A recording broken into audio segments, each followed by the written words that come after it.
Okay, why don't we now move on to item number 4, which is the update on the organization of reports to the board, and we have Jill Lucas with us. Morning, Jill.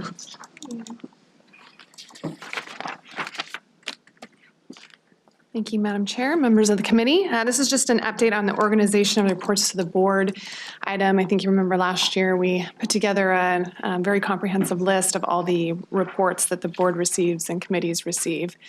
So I just wanted to update you on the status of the review of all those items. I think Investment Committee looked at all of their reports, which was a majority of the reports. I think I put in the right up here that it was about 42% of the reports were all investment related.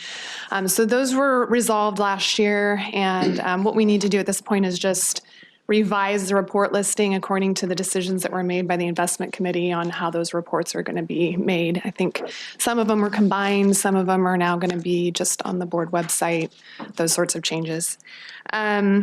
There are about, I looked through the list, there are about 20 reports that I think there were a total of 75 on there. So there are about 20 reports that still need to be looked at. They're spread out among various committees and the full board. So I've been in contact with the executives of all the branches to determine who is going to be looking at those, addressing those with the decision-making matrix, and then moving forward with presenting those to the committees and boards so we can get this wrapped up before the end of the fiscal year next year for the work plan. Okay, thank you. So that's pretty much it for the organization reports to the board. Does anybody have any questions? Any questions on organization reports? Okay, great. Thank you for your continued diligence on really streamlining this whole management of reports process. So item 5, board accountability and compliance.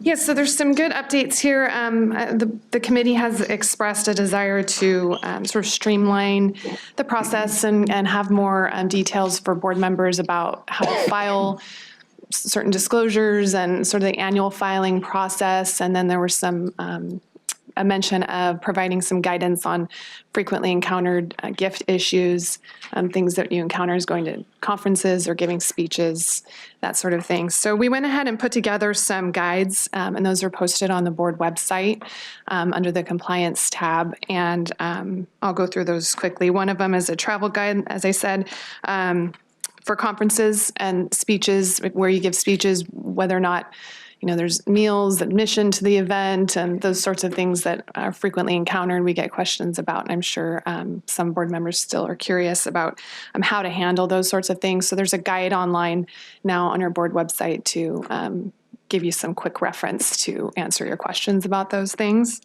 And then there's also a travel guide for educational conferences. Again, what about the admission fee, meals, that sorts of thing.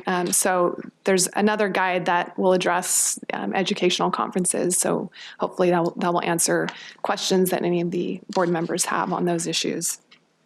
We also put together a Form 700 filing chart.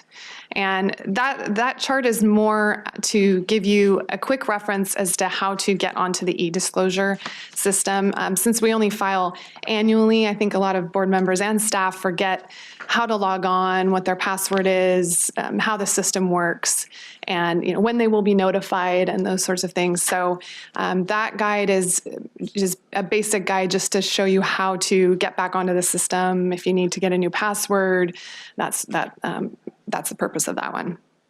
And then we also put together a annual compliance filing procedure. And that one has not been posted yet, but we'll get that uploaded. We just had to make a few kind of last minute administrative changes to that. But those are all examples. They're in your materials here, so you can see the procedures.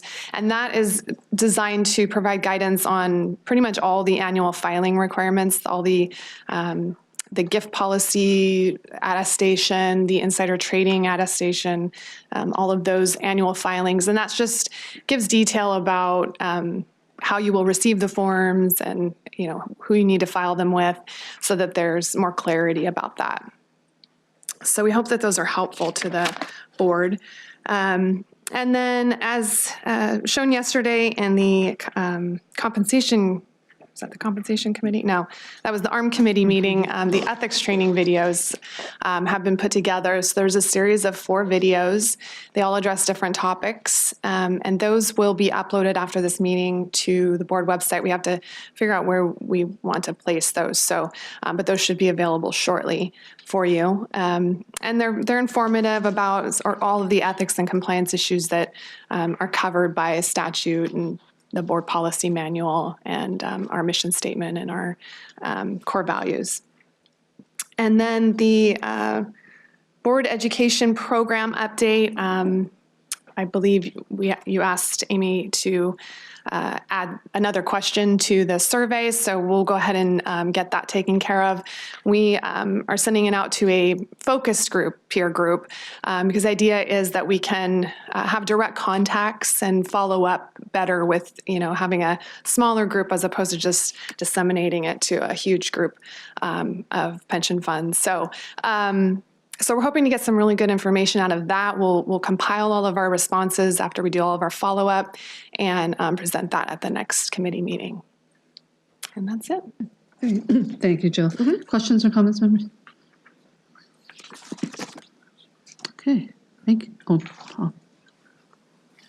I'm sorry, let me get Ms. Dillon first, if I could, and then followed by Mr. Rosenstiel. All right, thank you. Jill, I love the flow charts. Those are very helpful. But I do have a question about one of them. Sure. It talks about when we go to an educational conference. And on the left-hand side down the flow chart, it talks about if there is a dinner or a cocktail reception after the conclusion of the conference. So I frequently go to the National Council on Teacher Retirement. They do conclude mid-afternoon on the last day, and then there's always a group dinner at the end in the evening. Even if it's apparent that that is part of the registration and part of being the conference, is that still reportable because the conference has concluded? I think that is included within the whole program and the whole scope of what those conferences are. But but because the conference actually concludes, then does that make it reportable? Jill, maybe I can help because obviously I'm on the board of the organization. The registration fee, actually in this case of that organization, the registration fee is funding the cost of those dinners. So she's paying for the dinner from CalSTRS because we register her for that conference. Right. So it's a little bit different than some of these other conferences, but we make a direct payment of about $1,000. Part of that pays for that dinner directly.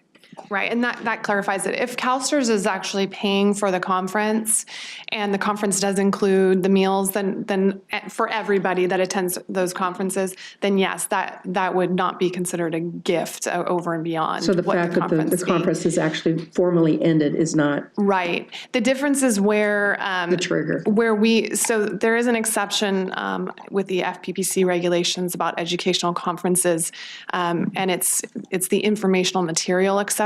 So the difference is if you receive free admission to a conference, an educational conference, and that's considered informational material, any meals that go along with that would not be considered informational material, and so therefore would be considered a gift. Thank you, that helps, thank you. Yeah, in your example, Dana, you just wouldn't be able to take a per diem either because we've already paid the meal, so you can get reimbursement as well. So that's where it comes up in state issues, but not with us. But yeah, I mean, you have to be attentive to that to make sure that if the registration will be paid for the meal, that you've already been reimbursed for the meal in that case. Yeah. Good, thank you. Paul? Yeah, so I sort of have a question along those lines because what it's saying is that if somebody is putting on a conference and they offer free admission to all CalSTRS board members, and some of us go, we need to know then that there's been no admission fee paid so that we know then that we have to report the meals, right? Yes. Because I don't often know. I mean, I sign up for a conference and I don't know whether CalSTRS has had to pay an admission fee or not. I mean, for example, I think the Milken I think is free, right?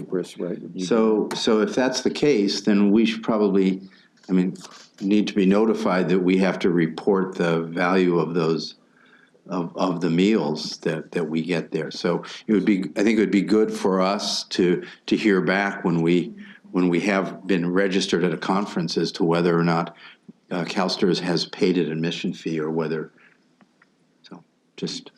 Sure, yep, we'll make note of that, and I can work with the Thank you. executive office on, making sure that communication is made. And I'm sorry, we're on our website. I love these the flow charts, fantastic.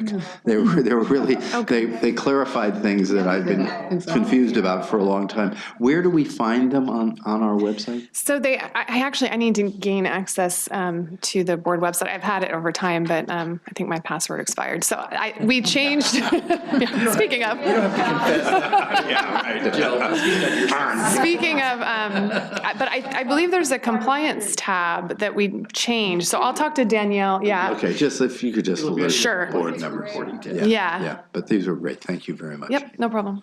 Okay, thank you, Paul. Harry? Jill, thanks to you and your team. You do a really great job. If I have a question, I pick up the phone, I ask, you give me an answer, or someone on your staff does. If there's a report that I have to fill out, or there's the ethics every 2 years, I get an email, a reminder, 700 form is due. When in doubt, I pick up the phone and ask. You guys are terrific. You remind me when I have to have something filed. So thanks, because I need people like you to make sure that forms are reported properly and on time. So thank you. Thanks, Harry. All right, any other questions or comments? Okay. Thank you, Jill. All right, thank you. Okay, our next item, review of information requests. Yeah. There were several information requests related to item 3. So in connection with the presentation on trustee development and trustee best practices within American boards, which I believe is coming in April, the committee also requested information related to the idea of hosting an annual roundtable, the use of a skills matrix and what that would look like and how it would be implemented, the potential for town hall meetings with stakeholders, the use of maybe an outside party to evaluate board dynamics, the improvements that could be made to the onboarding process to fill in gaps related to the skills area, as well as how to become an effective member of a public board. And then lastly, a discussion regarding time constraints that both foreign and U.S. board members face, as well as issues related to release time for CalSTRS board members. Great, thank you, Gwen. All right. Next, let's see, we have our draft agenda for the next committee meeting before us. Had a chance to look at that. This will be for our April 2017 meeting. Tell us about that. I'm sorry, it's Brian. Oh, I'm sorry, Brian. Yeah. No, I'm sorry to interrupt. I just wanted to say that we should probably add in as an information item some of these issues we're bringing back. Okay, great. We'll do that. Okay, we'll add the informational item to address the information requests today at our next meeting. Let's see. Steve. Mr. Arth. Yes, I just had a question. So when we prepare these agendas for future meetings, can I assume they're always subject to change given the far-out nature of the next meeting and the like? So this is just a sort of a draft to work from, knowing what's likely to be on, but obviously subject to change. Yeah, Steve, in July, we approved work plans for almost the entire board and all the committees. So the initial draft of these, all for all the committees comes right off those work plans. Off the And work then plan. there's a fluid process with each committee. Brian, you were going to say? And at the beginning of each meeting, that's what you go through the process of approving your agenda and your work plan. So that would be the time to adjust it if as necessary. Okay. And also to update the work plan as necessary. So there is that opportunity. Yeah, I think the value that we've discovered of the July meeting is particularly, as far as stakeholders in the audience, it really lets them see long-term. For example, this year you're doing such critical discussions around the actuarial issues. It lets people see what is the building blocks of, you're going to do this over 12 months. Like today, you're doing a funding risk, experience study, valuations, rates. So we want to, at least for the big items, give people that long-term view in the work plans. But the middle part gets adjusted as people change priorities. Thank you. Okay. Thank you. Dana. And Steve, too, also, our work plans are likewise flexible. And so when changes occur to those